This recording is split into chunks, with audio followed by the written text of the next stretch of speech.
Here are the top stories for today, January 21, 2020. PHIVOLCS says it is ready to face probe into its alleged lapses on the Taal volcano eruption. President Duterte urged Congress to pass supplemental budget to build more evacuation centers.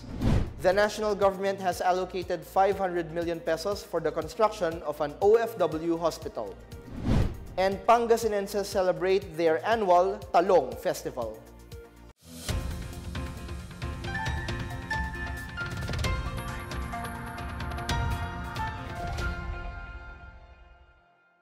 Good day, I'm Bench Bondok. Welcome to the PNA Newsroom. Our top story this evening, the Philippine Institute of Volcanology and Seismology said it is ready to face the House of Representatives for a probe into its alleged lapses in issuing timely warnings on the Taal volcano eruption.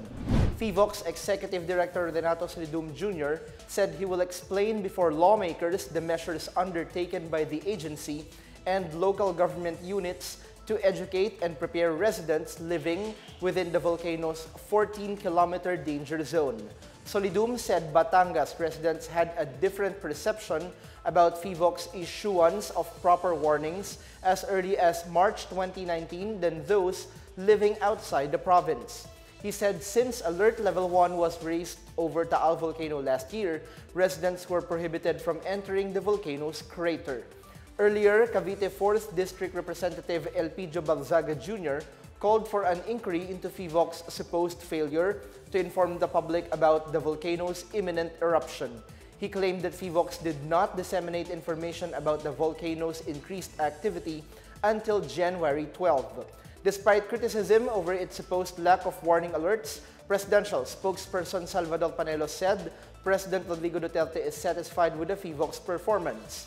Netizens also came to PHIVOLCS' defense, saying it is difficult to predict volcanic eruptions and that experts are still the best resource persons in times of natural disasters.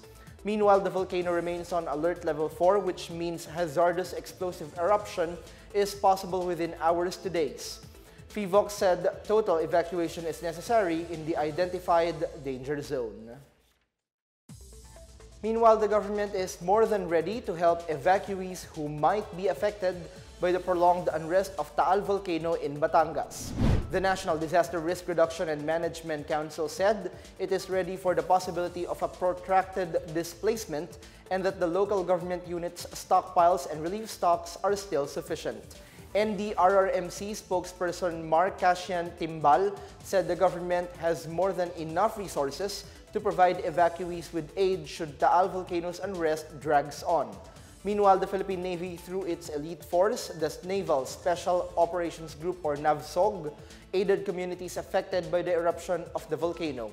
NAVSOG and its partner foundation, Compassionate Heart in All Times or CHEAT Foundation, distributed relief goods to the affected families. The donations include toys for the kids, meals and bottled waters, toiletries, diapers, umbrellas, blankets, clothes, laundry soap, among others. The evacuees were also given cooked food as part of the feeding program conducted by the group. Some 1,000 adults and 400 children from Barangay Miranda in Talisay and Barangay Abiacao in San Luis benefited from this relief activity. Staying with the government's response to the Taal's unrest, despite Malacanang's pronouncement that there are still enough calamity funds, Interior Undersecretary Epimaco Dancing III said local government units are running short of budget to address the effect of the Taal volcano eruption. Dancing said LGUs are having trouble collecting revenues from taxes as businesses were also in the process of getting back on their feet. Since additional allocation from Congress and Office of the President has yet to be released, Dancing encouraged local officials to go to the provincial government for funding. The DILG is set to meet with House Speaker Alan Peter Cayetano to discuss the possible allocation of additional funding for LGUs which have nearly depleted their calamity funds. Earlier, House Deputy Speaker Mikey Romero said the 16 billion peso calamity fund for 2020 might not be enough for rehabilitation efforts for the Taal volcano eruption and other disasters. Meanwhile, President Rodrigo Duterte on Monday urged Congress to pass a 30 billion peso supplemental budget to build more evacuation centers in southern Tagalog provinces devastated by the eruption of Taal volcano. Duterte also called on Congress to raise the amount to 50 billion pesos to allow the construction of more evacuation centers. Kaya kayo, hindi naman natin masiguro yung Taal kung kailan talaga puputok o hindi. In the meantime that we are expecting another eruption, mas mabuti na lang na umpisahan na rin ang evacuation center. And that is why it would be good if Congress can provide the money together with itong tulong ninyo. May estimate na sila, I think it was Congressman Villafuerte, who made it's about 30 billion. Dagdagan lang nila, gawain nila 50 para magtayo ng evacuation center. Yun ang... In related news, the House of Representatives is set to hold its plenary session on Wednesday at the Batangas City Convention Center in a bid to listen directly to the victims of the Taal volcano's eruption. In his opening speech at the resumption of the session on Monday, Speaker Alan Peter Cayetano said the House leadership made the proposal since the Batangas City Sports Coliseum, which was turned into one of the biggest evacuation centers for the affected families, is beside the convention center. Cayetano said he has already tasked the House Committee on Disaster Management, chaired by later Representative Lucy Torres Gomez, to consolidate all efforts for the recovery and rehabilitation of the affected people from the provinces of Batangas, Laguna, and Cavite. Cayetano earlier promised that the House would fast-track the passage of a measure proposing the creation of a Department of Disaster Resilience.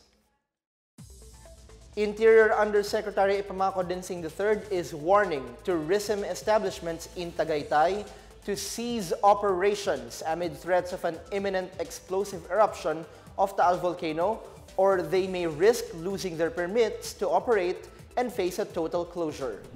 Dinsing made this warning following reports that several tourism establishments, including hotels and restaurants, are now back in business even as Alert Level 4 remains over the area. The DILG has issued a memorandum order to Tagaytay Mayor Agnes Delgado Tolentino asking tourism establishments within the volcano's 14-kilometer danger zone last week to help operations, but their owners failed to comply.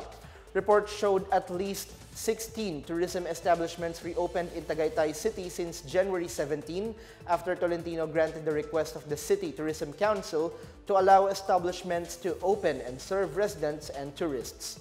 Dinsing apologized to tourism industry workers for having to cease operations and assured them of temporary employment from the Department of Labor and Employment.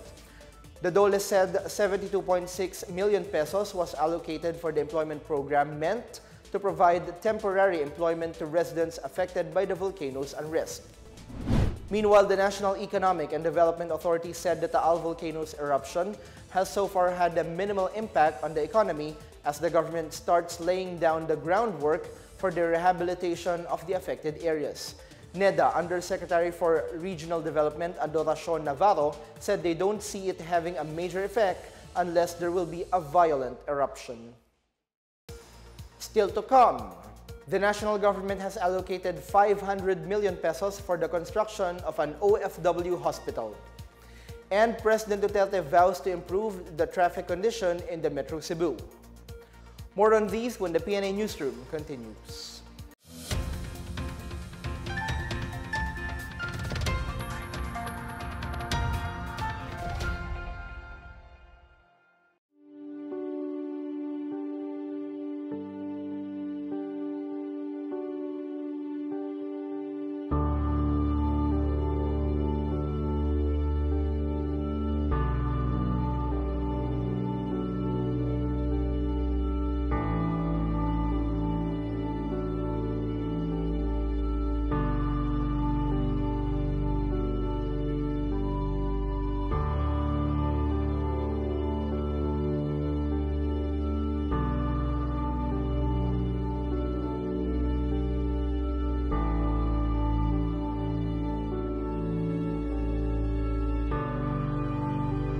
first thing that you should do if there is a crisis of whatever, typhoon, it could be earthquake, it could be alam mo, ang dapat gawin mo is to get back to normalcy immediately.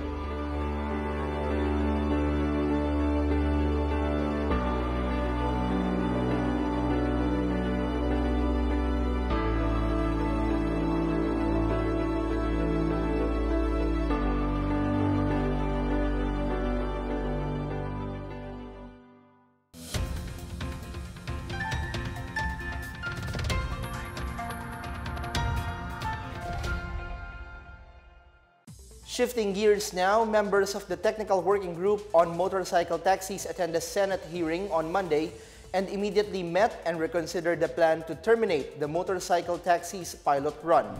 DOTR Assistant Secretary Goddess Hope Libiran said the group convened to discuss sentiments raised by the senators against the pilot run's termination, which includes the recommendation to blacklist Angkas from becoming a motorcycle taxi service provider. According to the document submitted to the Senate Committee on Public Service, the recommendation to blacklist Angkas was made due to 2 rallies staged by its riders in December last year against the new rider cap. The document also cited Angkas's numerous social media statements disparaging the TWG and several legal petitions which aim to stop the enforcement of the TWG's revised guidelines on motorcycle taxis and the inclusion of its 2 competitors in the program. Libiran said another meeting is set on Friday for the stakeholders, resource persons, and the 3 motorcycle providers, Angkas, Joyride, and Move It, participating in the pilot run. The Philippine Overseas Employment Administration ordered manning and recruitment agencies to submit a report on the situation of sea and land-based Filipino workers in the Middle East every week. In separate advisories signed by POEA Administrator Bernard Olalia, recruitment agencies and manning companies are directed to monitor the status of their deployed workers amid the escalating tension in the region. They were also directed to monitor the condition of their workers and submit reports weekly to concerned officials every Tuesday. POEA also ordered all manning agencies that recruited seafarers transiting the Persian Gulf, Strait of Hormuz, Mediterranean Sea, Red Sea, Gulf of Aden, Arabian Sea, Gulf of Oman, and the Indian Ocean to submit a monitoring form containing the list of Filipino workers. Meanwhile, the national government has allocated 500 million pesos for the construction of a hospital to cater to overseas Filipino workers and their dependents. Labor Secretary Silvestre Bello III said the construction of the 500 million peso OFW hospital in Manila will start next month and will be inaugurated during the Labor Day celebration next year. He said all OFWs as well as their families can avail free medical services at the hospital. More aid continues to pour in for residents affected by the eruption of Taal volcano. The latest include a rice donation from Negros Occidental Police and relief assistance from the Bicol region. Arjanis Cave has the story. Personnel of the Negros Occidental Police Provincial Office will donate half of their rice allowance for January to the families affected by the eruption of Taal volcano. For the donation, 50% or 325 pesos will be collected by the NOCPPO Finance Section from the provincial headquarters and the 31 municipal and city police stations of the province. Provincial Police Director Romeo Baleros encouraged the lawman to donate not as a mandatory duty but as a response to his appeal to help his hometown of Taal in Batangas. Meanwhile, a humanitarian mission team sent by the Bicol Regional Disaster Risk Reduction and Management Council to assist victims of the Taal volcano eruption arrived in Batangas on Monday afternoon. Legazpi Mayor Noel Rosal said the mission is a platform to show how Bicolanos demonstrate their love for their fellow Filipinos in times of disaster. The DSWD Bicol said the relief assistance they sent amounted to a total of 3.8 million pesos, consisting of food packs, infant cereals, ready-to-eat chicken arroz caldo from the Department of Science and Technology, and 3,000 sleeping kits. In other news, all military engineering units are ready to build latrines to prevent a possible health disaster in various evacuation centers housing families affected by the eruption of the Taal volcano. Southern Luzon Command Chief Major General Antonio Parlade Jr. said they are waiting for instructions from the Department of Health. He urged philanthropists and other potential donors not to donate any more food, but give toilets and other sanitation or hygiene kits that are more urgently needed. For the PNA Newsroom, I'm Janice Cave.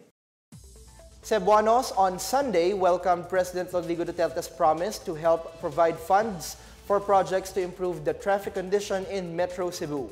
In his speech before sinulog spectators at the Cebu City Sports Center Grandstand, he said Cebu's transportation woes will be solved with the introduction of the rail system and above-ground infrastructures. The president cited the development in Manila and Taiwan, which he said could be copied in Cebu where roads are narrow. Presidential Assistant for the Visayas Michael Lloyd Dino said he supports Duterte's pronouncement that trains or skyways will be the best solution to address the traffic and mass transport problem in the metro. The government has started working on the integrated intermodal transport system in Metro Cebu. The IITS was among Transportation Secretary Arthur Togade's basket of solutions to Cebu's traffic woes and will include a rail system, point-to-point bus system, bus rapid transit, skyways, and intelligent traffic system. The General Manager of the National Housing Authority has pledged support for the completion of a housing project intended for employees of the provincial government of Surigao del Norte. Governor Francisco Matugas on Monday thanked NHA General Manager Marcelino Escalada Jr. for assuring that the housing project would start this year. The planned housing project in Surigao City has an initial funding of 25 million pesos plus another 20 million in the form of an interest-free loan.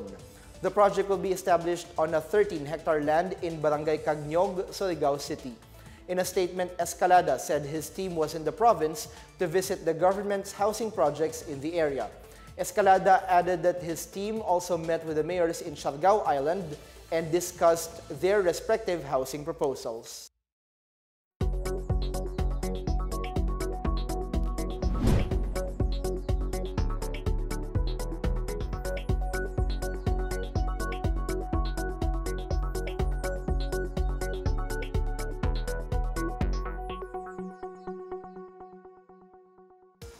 More stories from the newsroom. Parents appeal to the government to look into the alleged recruitment of minors by communists. And let's find out how Pangasinenses celebrate their Talong Festival. Back after a quick break, stay with the PNA Newsroom.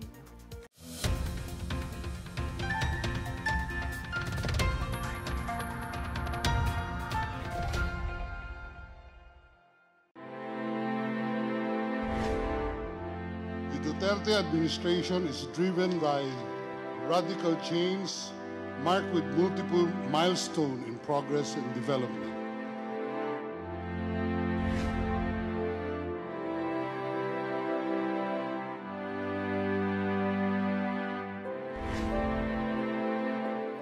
Among these milestones is the advent of the Philippines' golden age of infrastructure through the Build, Build, Build program. Poverty incidence among our countrymen has decreased. Hindi natin nakalimutan ang kapakanan ng ating kapwa Pilipino.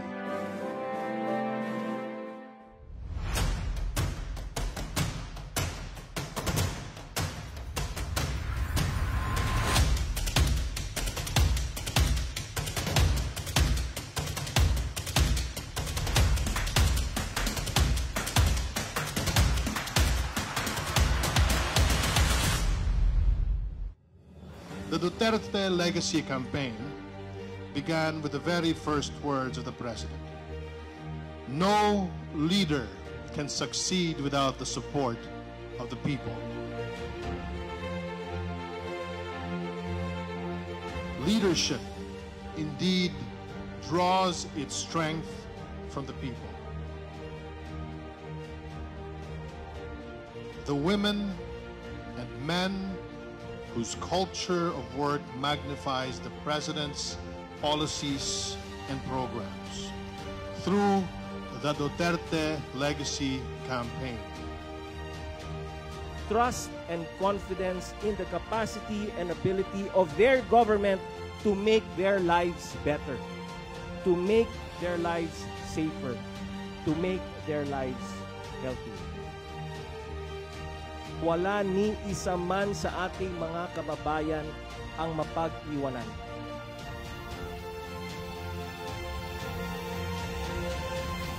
The President's vision requires a universe of work.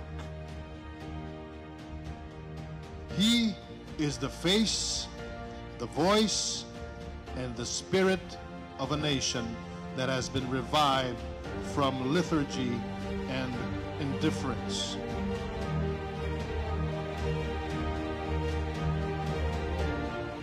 Legacy means to bequeath, a gift handed down from one generation to the next. Ibig pong sabihin, pamana. Pero nagkamali ako.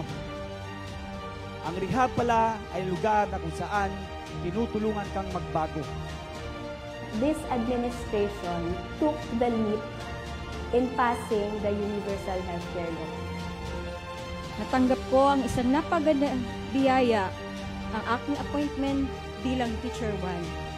Hindi po hadlang ang kahirapan, edad, o estado nyo sa buhay para hindi nyo maabot ang mga pangarap nyo. Kayo ang mga buhay na saksi na kayang isabuhay ang tunay na pagbabago sa ating bansa. Matatag, maginhawa, at panatag na buhay para sa Pilipino. Ito po ang pamana ni Pangulong Duterte.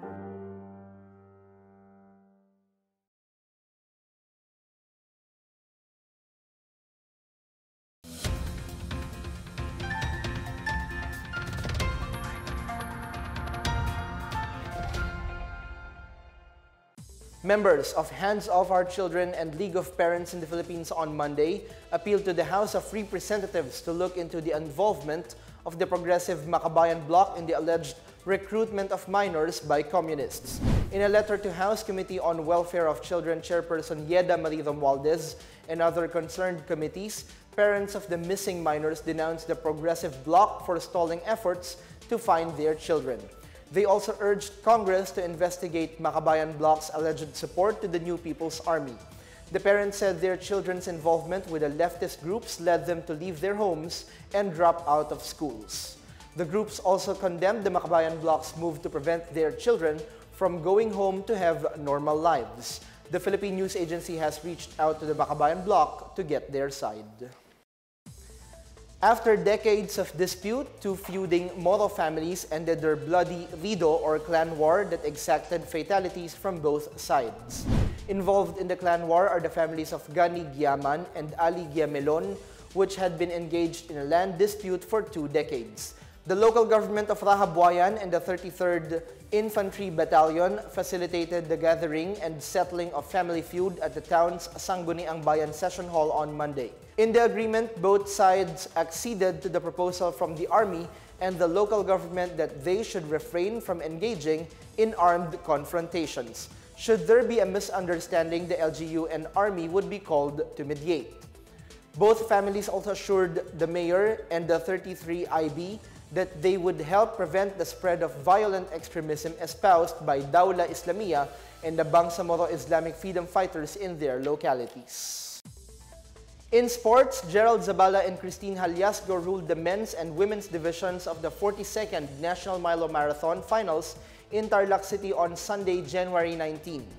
Haliasgo, a Manila Milo Eliminations winner, clocked 2 hours, 52 minutes, and 53 seconds to beat last year's winner, Mary Joy Tabal.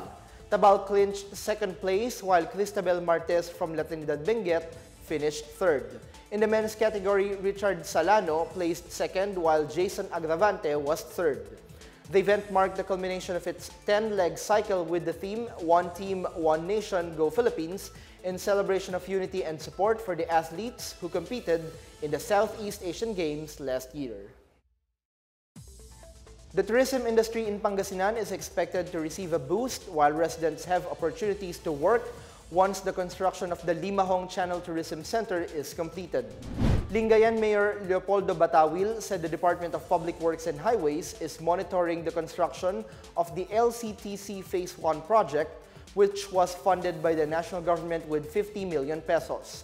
He said the ferry terminal will be constructed wherein tourists can enjoy a boat ride to the 100 Islands National Park. The Limahong Channel had been identified as a tourist spot in 2018 by virtue of House Bill 6682. It was named after the Chinese pirate Limahong, who established a base in Pangasinan and raided coastlines in China and Korea during the early 16th century. And before we go, the town of Villasis in Pangasinan celebrated its annual Talong Festival, which showcases its different versions of the local dish, pinakbet sa kawa. The festival is done in thanksgiving for the vegetable bounty of their farmers. Arlade Cabagani has the story. The smell of sauteed vegetables in Bagoong filled the air, and the smiles of the people were a common sight as the municipality of Villasis, Pangasinan prepared its different versions of pinakbet sa kawa as part of their annual Talong Festival last January 17. Since 2005, residents from the 21 barangays here have been celebrating Talong Festival with pinakbet sa kawa and Talong Cook Fest as the highlights. Mayor Nonato Abrenica said the municipal government gave each barangay about 70 kilos of the basic ingredients of pinakbet, while the add-on ingredients are shouldered by the barangays. The cooked dishes of the 21 barangays and the municipal government were shared to all attendees by lunchtime. Abrenica said the harvest of vegetables, rice, and corn by the farmers here has been good for the past years as lesser typhoons hit the province. The national and local government's seeds and fertilizer subsidy program has been a big help to the farmers in maintaining good production. Meanwhile, this year's popularity contest search for Mrs. Villasis has earned over 10 million pesos gross income. The net income will be used to buy the town's new fire truck. Other activities during the festival were Farmers Day and the street dancing competition. For the PNA Newsroom, I'm Lade Cabagani.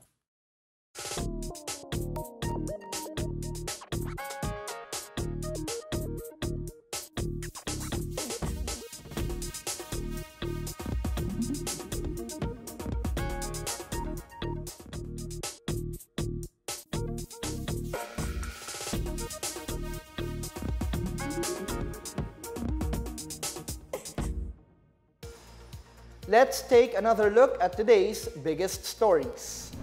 PHIVOLCS says it is ready to face probe into its alleged lapses on the Taal volcano eruption.